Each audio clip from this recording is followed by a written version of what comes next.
Hey, sorry about this video taking a little while to come out. It's been a few months, hasn't it? But while I was gone, I did my foray into stand-up comedy. Somehow. You can watch it on YouTube now. It's a fucking wild ride. Here's 22 seconds of it. From the city or from the country. Sorry for interrupting, folks. Footscray. Is this? No, it's genuinely not on. 23 of my favourite accents. German, Swedish, the Welsh, Glasgow, South Africans, North of England, Liverpool, Canadian, New York, Boston, West Country, North of Ireland. Look at your man.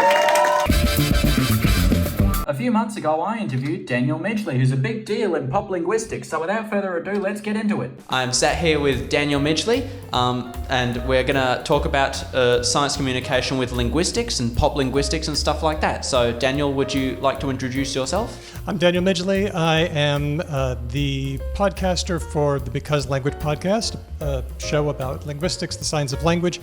I'm also the voice of the Speakeasy on ABC Radio Perth, until recently 720, but now it's 102.5. Man, I hope I get that right. It's all new. I do ABC Radio Melbourne every other week these days, and I also teach linguistics at the University of Western Australia. Daniel, my first question for you is, why did you start doing pop linguistics? I have always enjoyed pop linguistics. When I was a small child in year 2 or year 3, I remember going to the library, our school library, and I would spend a lot of time in the 400 books, which is language. And I remember checking out books that were about how words and phrases got a certain way. But I still didn't know that that's what I wanted to do until, I was teaching linguistics at the University of Western Australia, and Alan Dench, my supervisor, Dr. Alan Dench, who was in the linguistics department here, said, hey, I've got a radio thing, but I can't do it because I'm busy. Could you take it? And I'm like, sure, why not? And so I went down to RTR-FM Studios, 92.1, and I did the segment, and it was called Talk the Talk. And eventually Alan couldn't do it anymore, and so I kept doing it. I sort of took it over. And it became, for 10 years, I did Talk the Talk. It grew from 7 minutes to 25 minutes to a full hour. And it was really great being able to talk about linguistics on RTR-FM and have a show and learn how to do radio and learn how to do podcasting. We then took it indie with Because Language. So I've really enjoyed being able to talk about, to spread the good word of linguistic science to people. Linguists have said, what do you do? And I say, well, I've got a show on the radio. And they said, wait, they give you an hour every week to talk about linguistics? I guess that is a rare opportunity. So I love doing pop linguistics because I think it can do a lot of good. That's wonderful, and it's fun to hear all of that because I know the people at RTR-FM, and I've read so much of Alan Dench over the years. Oh my gosh, really? And so it's like I'm starstruck. I didn't even know Alan Dench was from here. He started he was at UWA for a really, really long time, so since the 90s. Have you noticed any changes in pop linguistics since you got started? Okay, so I got started in 2009, and that was when there were a few people who had been doing podcasting since '06, '07, and they were the really early adopters. I think we were one of the really early linguistics podcasts in the space. There was Speculative Grammarian, there was History of English. It was hard to find popular linguistics podcasts for a mass audience. There were a few, but now there are quite a few. Lingthusiasm jumped in, the Vocal Fries, Bunny Trails, Words Unraveled. We've got a lot of friends now, so that's great. We never mind. We like to see more people in the space because then it becomes they can choose which language podcast do I want to listen to instead of should I listen to linguistics podcasts or something else? We want to eliminate all the other competition, like other podcasts and gardening and hobbies and relationships. All those must depart so that linguistics podcasts can be. But there's also people are doing Substack stuff. They're doing YouTube videos. There's TikTokers. Oh my gosh, the rise of the TikTokers. And that's interesting because we have done interviews with, for example, Adam Alexic, who is etymology nerd. We've done interviews with other people. I've been following people for a long time. It's a really different medium. You've got to keep track of what's hot, and you've got to just keep cranking out bang up videos every single day. And I think it takes a certain kind of person to do that. And I'm not certain that I'm that sort of person. So I'm willing to give that to them and highlight them. There are waves. There were waves. For example, language log. They were one wave. I think a lot of us cut our teeth on language log, and we were reading that. And those linguists had certain concerns. But over time, I've seen things shift. For example, in the aughts, people would say, I hate it when people ask a linguist, how many languages do you speak? And people had really strong feelings about that. And now I've noticed a slight shift in that opinion. Now people tend to say, I think it's okay when people ask how many languages I speak. I think that's a really normal question for someone to ask, and I don't mind it. So you do see shifts in these kinds of opinions. Topics that once were hot, or topics that linguists used to think were common, like the superior word hypothesis, are no longer current. People have really changed a lot of thinking, so you can feel that. And do you think there's been changes for the better for linguistics? Have things like superior word hypothesis gone a bit out of fashion? Well, I think in that example, the superior word hypothesis, I think people still find it pretty compelling, but there are a lot of other concerns that are joining as well. For example, with the rise of large language models. People have misconceptions about those. So the misconceptions persist, just like astrology comes back around every 30 years or so, or 15 years. There are cycles in these things too, but they're joined by a bunch of newer concerns. There will always be something to talk about. There will always be, concerns to be addressed, misconceptions to address, but that doesn't seem to be quite as important now. Instead, there seems to be more focus on building community, putting out good information, not worrying so much about fights. Yeah. And I agree with what you said about short form, like the TikTok and that needing a certain kind of person, because I've spoken to a few of them. Like, do you know Human 1011? I've spoken to him a lot about the differences between our content in terms of not only what you have to make, but also what kind of audience you get from it. And I think that he's told me something very interesting, which is that making videos like I do in a YouTube space for me, but maybe for you as well in podcasting, you get a lot of people in your audience who are specifically interested in what you do. And a lot of people seek out linguistics podcasts or linguistics YouTube, whereas in the short form world, you get sort of a cross section of the general public who are scrolling on their phones. And I think that really changes the type of content that short form linguistics, pop linguistics makes. I think you're right. I think it has to do with how people find you. So if you're on TikTok, they found you because it put it out to you, and that's a function of what you did in that video. You did something to make the algorithm select you. There's less attention in the long form stuff, which means that people do have to find you, and that's kind of the old way of doing it, where you get a friend or people run ads or you're on social media so people find you that way. So word of mouth. I think word of mouth is a lot more important for the long form stuff. Hello, I have some updates for you. First of all, I've moved house. Look, no fire alarm anymore. I did a show in Melbourne, a live comedy show, and the YouTube video is up now. There's a link to it in the description and in the corner of the screen. Oh yeah, the third thing is just if you're enjoying the video and you want to support me, please do consider subscribing, and if you really like it, consider becoming a member. I'm going to shout out all my awesome members at the end, but this video is brought to you by my channel members, who will get a big shout out at the end, so stick around to pay your respects to these amazing people. Why does my fringe look like that? This is upsetting me. We have watched people come later than us and become more popular than us. Are we happy with what we're doing?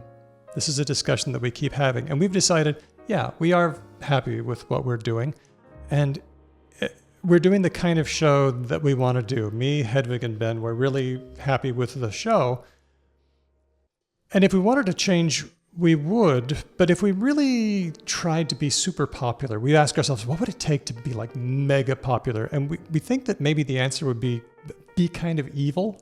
Yeah. Yeah. I'm not saying that popular people are evil. There are people who are really popular and they're doing good work, but boy, oh boy, to become huge, how would you have to do it? You'd have to maybe water down your content or become angertainment. That's always popular. That gets engagement when you can make people angry. And we could be hugely popular if we said, people are doing language wrong and it's ruining our brains and it's ruining our society. The kids these days are doing language wrong. What if we just peeved all the time? And that would be a way to do it. And we would get clicks because the strongest force in the world right now is shared hatred. Shared hatred. I think it burns itself out faster than love, but we try to bring the love. We try to bring the positive. We try to bring good science. So yeah, maybe we're leaving some viewers on the table. Maybe we're leaving some people out. But we do the show we want, where we try to avoid the evil and go for the love. And also, there's the risk of audience capture. There are people who are popular right now because the algorithm brought a certain kind of people to them, and those people come with demands. And when you depend on the audience for your livelihood, you do what the audience wants, whether you think you are or not. And so we're just medium popular, so we don't have to worry so much about audience capture, because on some level this is still fun for us. And also there's another aspect, and that is that the linguistics is one thing, but we also, I feel like we bring our own personalities into it. And this might be a bit pretentious, but I hope that people are sort of showing up to hear what we're up to, not just to hear what linguistics is up to, but our take on it. So it's us, and maybe we're just medium popular, but we feel okay about the show that we're doing.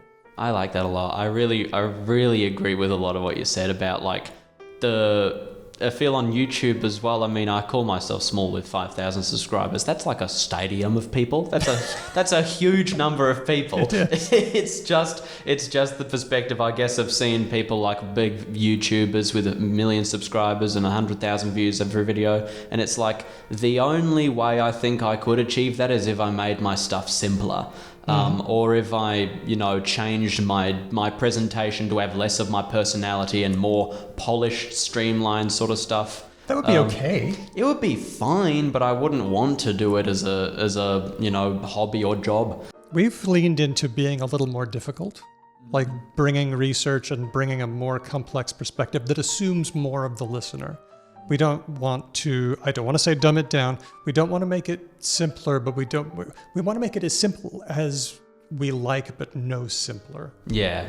And I've taken a lot of inspiration, very conspicuous inspiration on my YouTube from a YouTuber called Simon Roper, who makes a lot of historical linguistics videos. And one of the things I've taken from him is the way that he presents more complex topics. He'll give like maybe one video where he does a very in-depth explanation of like the Great Vowel Shift or something. And then all future videos are just so, if you want to know more about the Great Vowel Shift, I've made a video about it here. We readdress topics all the time. We never think that something we do is the last word on it. We'll approach it with our current understanding and maybe do a little bit of fill-in. But we don't mind sort of not saying everything. I always think you can never leave it on the field and nothing is the last word. So, it's okay to revisit things as we do. One more thing about popularity. I got the chance to talk to Dr. Carl. Oh. Dr. Carl, he's a legend in science communication. He doesn't do linguistics, but he does do science. And I said, hey, I'd like to do science communication, but with linguistics. This was in the early days. And he said, right, well, here's what you do. Don't give up. Talk anywhere that they'll let you. And in 20 years, you'll be an overnight success. That's so Dr. Carl. It is, isn't it? In 20 years, you'll be an overnight success. Now, this was 10 years ago. So I got 10 more years. Okay, I'm gonna keep going. I'm not gonna give up, and I'll talk anywhere they let me. And that's how. I don't know if that's how it works. That's how it works with bands sometimes. At first bands are hot and then they go through their dork age where they're not as popular. But if they can just get through the dork age, then they become untouchable masters, right? So then, I'm keeping an eye on our trajectory. Yeah. It's also weird just being in Perth, speaking locally.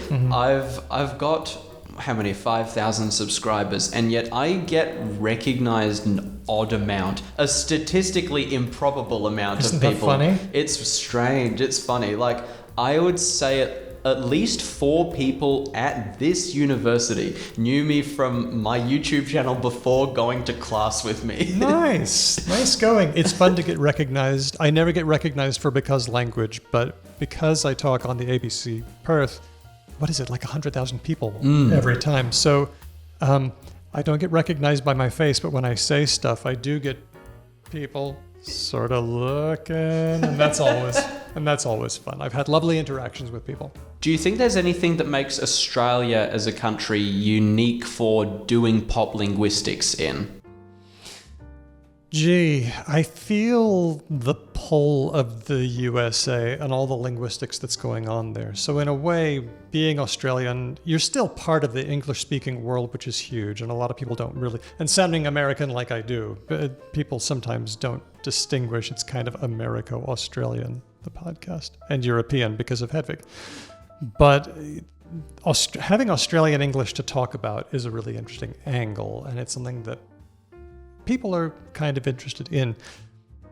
And then the United States is this sort of planet. It's got great organizations. It's got the American Dialect Society Word of the Year, which has definitely an American slant to it, but not always, but sometimes, yes.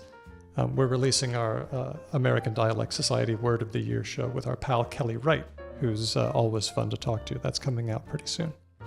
So I don't find that there's that much of a difference, but there are some interesting things to bring out when you're familiar with Australian English, even if you're not a native speaker.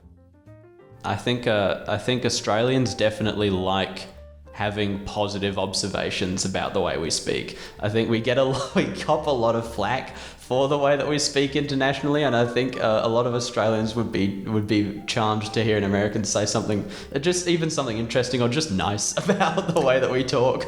Well, it hasn't always been this way, and I think some of the flack is coming from inside the house. I mean, Australians tend to feel maybe a bit cringy about super Australian accents. When the Australian accent first started up in the 1840s, when the first kids from like Cockney backgrounds and Irish backgrounds started running around speaking this new way, British people heard it and they wrote about it. And they were commenting that it sounded really lovely. It sounded to them better than the British English that they were hearing. Maybe because people take the language away with them and then they sort of hold on to it in the old way, whereas the folks back at the original country, they start changing things. So maybe this was a British person hearing the way things were changing in British English, going to Australia and hearing, oh, echoes, and thinking, oh, this is really lovely. So there have been positive attitudes about Australian English. I think people in other places, especially the United States and Canada, they feel like, oh, Australian English just sounds so friendly to me. It has, because Australians have connotations of being friendly. It's not about the language, it's about the people. I keep saying that. So I think that people do have a positive attitude about Australian English, and I think we should too. Yeah, I like I hadn't thought as much about how much. I have thought a bit about how much sort of, what does Lebov say? Linguistic self-hatred about our accent. I've heard a lot of, and I've heard just the other day, a guy from Perth said to me that he didn't have an Aussie accent. Oh. And I'm like, what do you mean you don't have an Aussie? And he sounded like he was from Perth, but it's just because he didn't have the ochre accent. He's saying, oh, I don't have an Aussie accent. Yeah, an Aussie accent, like an identifiably Aussie accent. It is kind of funny. I've had comments when I give talk engagements out there for the community. And one person wrote, this was really nice to hear. It would be nice to have an Australian linguist speak to us.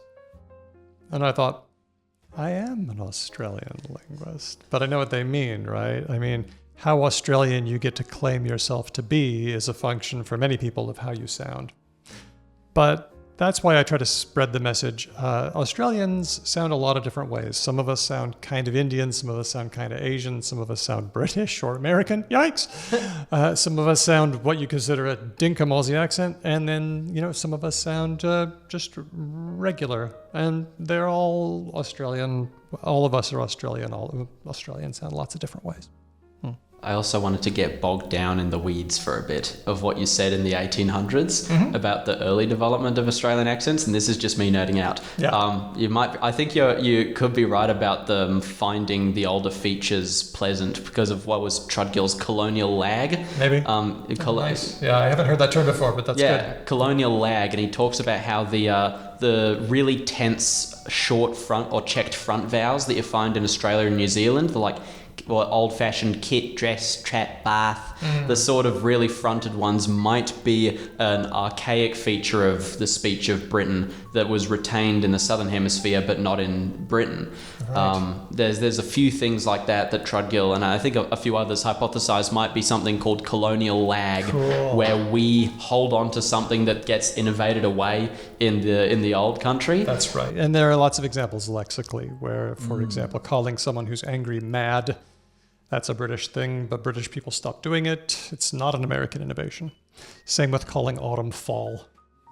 And smart being something that hurts versus being intelligent, that's a not an American innovation. It's something British people stopped doing. I think my favourite's probably fair dinkum, or I think what dinkum was a slang word in Lincolnshire or something for a few decades, and it was like a fad. It didn't last too long, but in Australia it's become ingrained and stood the test of time. It's like you're not using that anymore. We'll take that, right? So your dinkum was your work.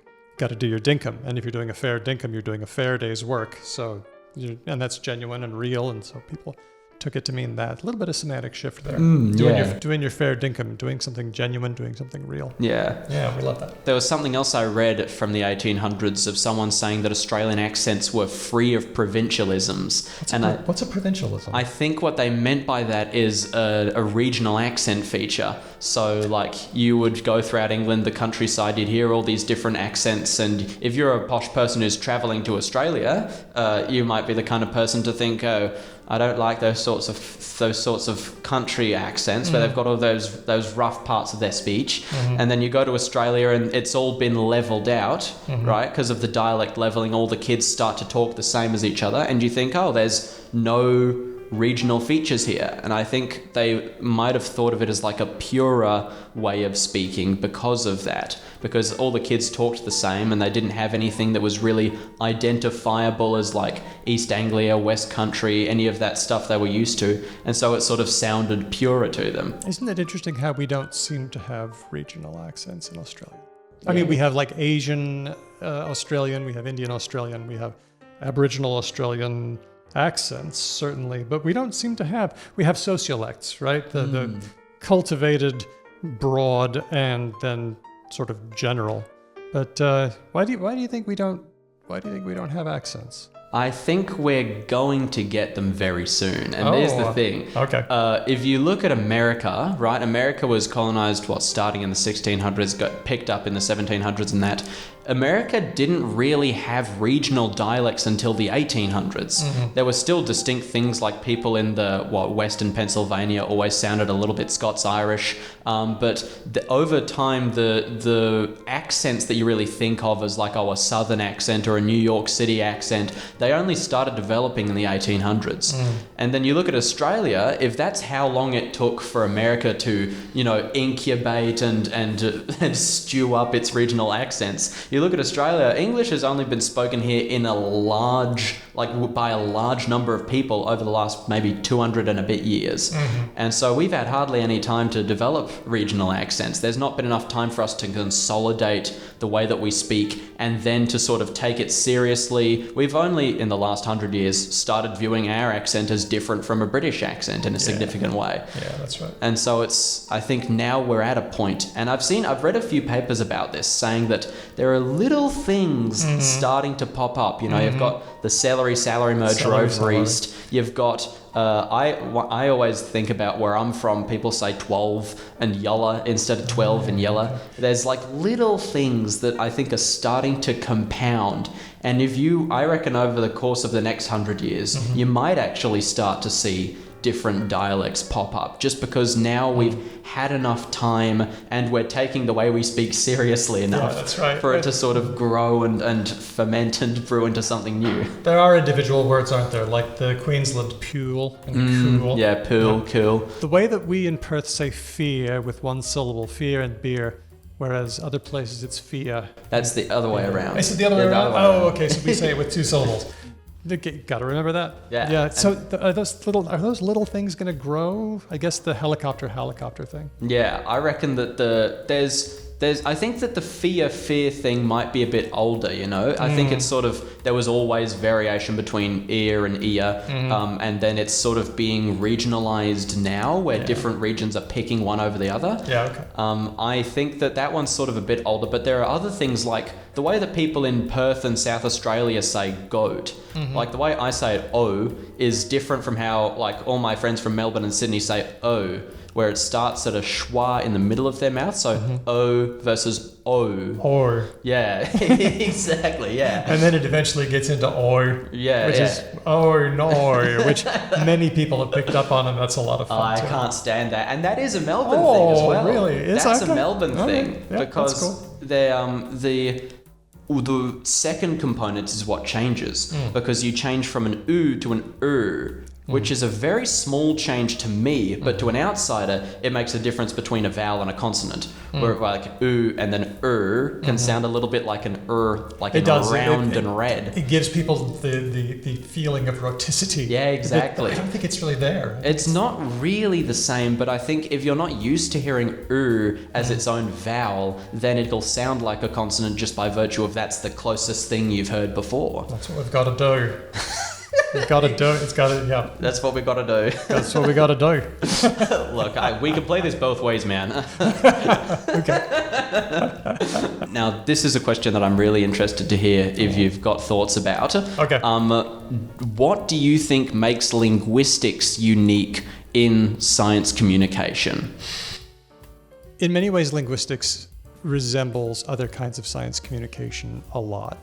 So, for example, in linguistics, everybody speaks a language. So everybody knows a lot about language, but it's at this unconscious level of awareness, which is great because you can pick those things up and haul them out, right? On the other hand, because people think they know about language, they sometimes buy into misconceptions. Oh yeah, that sounds logical, that sounds reasonable, and you've got to say, well, actually, no. Like there aren't ugly accents and there aren't beautiful accents. It's how we feel about the people, and you can address those. Now, that's not uncommon in the science communication. For example, physics. Everybody has experience with physics. So people who do physics communication can pull that out and use it. There is one area that we need to be thinking about, and that's cosmology and astronomy. Like if you're an astronomy communicator, all you got to do is point your camera at the sky and say, wow, isn't the universe amazing? Because the universe is amazing. It is amazing. But there's a universe in here as well. So there's a lot of interesting cognitive stuff. There's a lot of interesting social stuff. Linguistics. Oh my gosh. Language? Brain? Mind? There's so much that we can pull from. There's so much that we can do here. So it's really a rich environment. I've been doing this for 15 years, and I don't feel like I've repeated myself that much. Maybe on some topics like animal communication or Sapir-Whorf or that kind of thing. Look it up, folks.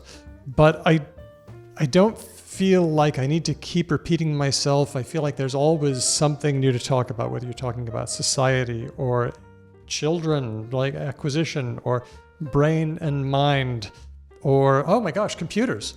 Computers doing language. What's going on there? Lots, actually. So there's a whole bunch of things that we can talk about, and it can be just as full of wonder and awe in the universe as I think any of the science communications.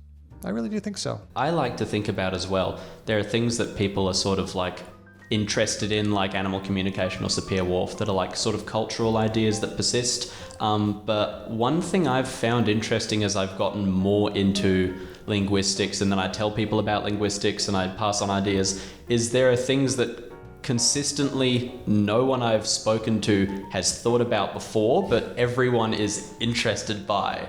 Like there are certain things, like I tell people about sociolinguistic ideas of like how speech changes based on your place in society or place in culture. And there are all these little things of like how a certain accent feature is distributed among certain people but not others. There are all these little things that I think are applicable to daily life that people won't have thought of a lot before, but then they're just as interested as if it was animal communication or Sapir Whorf or something like that. Every once in a while, you see certain patterns rip through the population, like people are interested in adjective order. Like, why would I say, this is a big green wooden box instead of a wooden big green box? And then you can talk about that. And people are like, wow, this is so unconscious. I didn't realize. I do love the unconscious stuff. Like, for example, next week I'm going to give a lecture about, did you know that we use eye blinks as information? When someone blinks slowly, we take that as a sign that they've understood. But if they blink quickly, then we might, the correct thing to do would be to explain more, to elaborate a little bit. But we're not aware that happens. When we take a breath before talking, we haven't planned out the sentence. I didn't plan out the sentence. It's just sort of unspooling as I say it. But I already took enough breath to get it out. Okay, now I'm running out, so I better take another breath to say what I'm going to say. But that means that on some level, we've planned how much we have to say before we've even started saying it. That's amazing. It's unconscious. It's just one of those things that we do as a performance variable, but we do it. Oh, so cool. Jinx. Jinx, is that a thing? I've heard it only from young people, but I have heard it. Oh my gosh. It might be creeping over. Okay, it's spreading, huh? It's spreading. In a game, how do you say, I'm not it? How do you say I'm not it if it's like a game of chasey or something? Yeah. I don't know if I would have a way to say that. Wow, okay. Is it just a way of saying that I'm explicitly not it? I think I would just say not it. Not it? Okay. Have you heard bags not it? Ooh, I have. That's ringing a deep covered bell. That's ringing a bell that hasn't been touched in many years. It's all back there. Okay, my kids would say, my young ones, I've got a couple of Generation Alphas at home, aged 9 and 7, and they would say dibs not it. So the dibs bags thing. Ooh, yeah, because dibs and bags is also a variable of like, I remember always saying bags as a kid, but then I think when I moved to the city, I needed to switch to dibs because everyone said dibs. Oh, this needs research. There's more to do. Do you have a way to stop the game because you need to tie your shoe or something? I would say pause. I would just call out pause, but I've heard people talk about barley. Barley's, yep. Or truce. It was always truce. But pause is interesting because they're, stereo equipment or DVDs. Yeah, exactly. We've got to pause. That's like we're all raised on screens. Pause. Yeah, exactly. So much. There's so much variability. I've read a really interesting paper. This is actually related a bit to what we were talking about before. A really interesting paper by someone from, Kingston, I think. Sydney Kingston from 2019. And it's a paper about variable words in Australian English. Okay. And that's one of the things that we're like really researched about.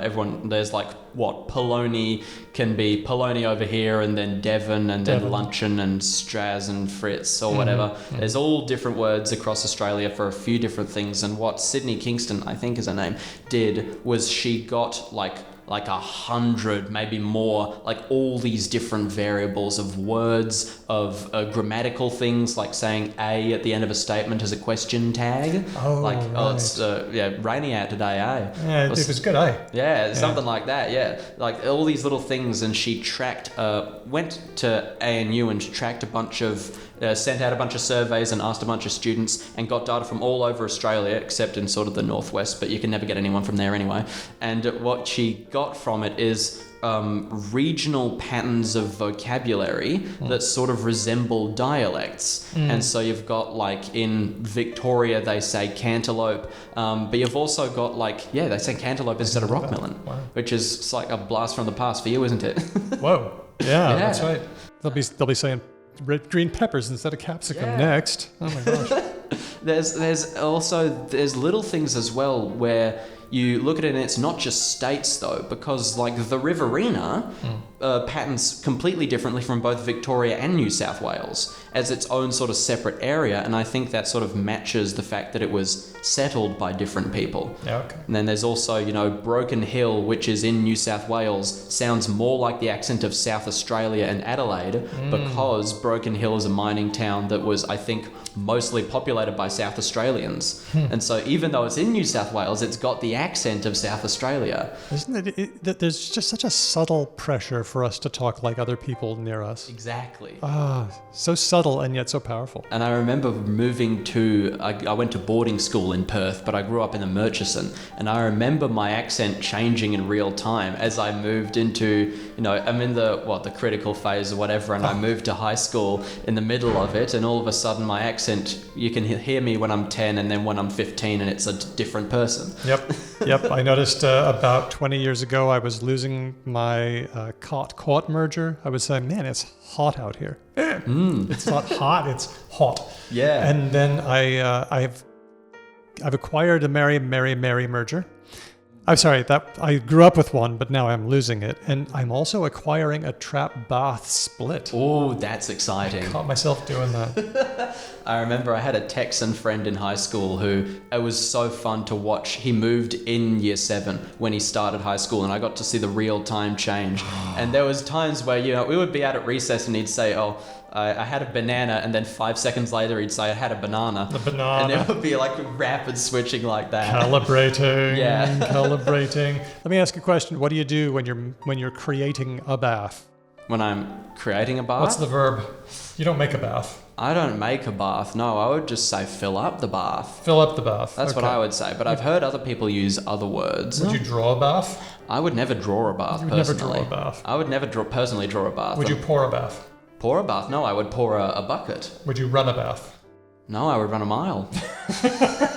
Ambiguity, Rhea. Yeah. Exists. This is one that my family gives me heaps of stick about, but they don't have a good solution for what I should say. Yeah. So I'm just going to say whatever I want. I'm going to make a bath. Yeah.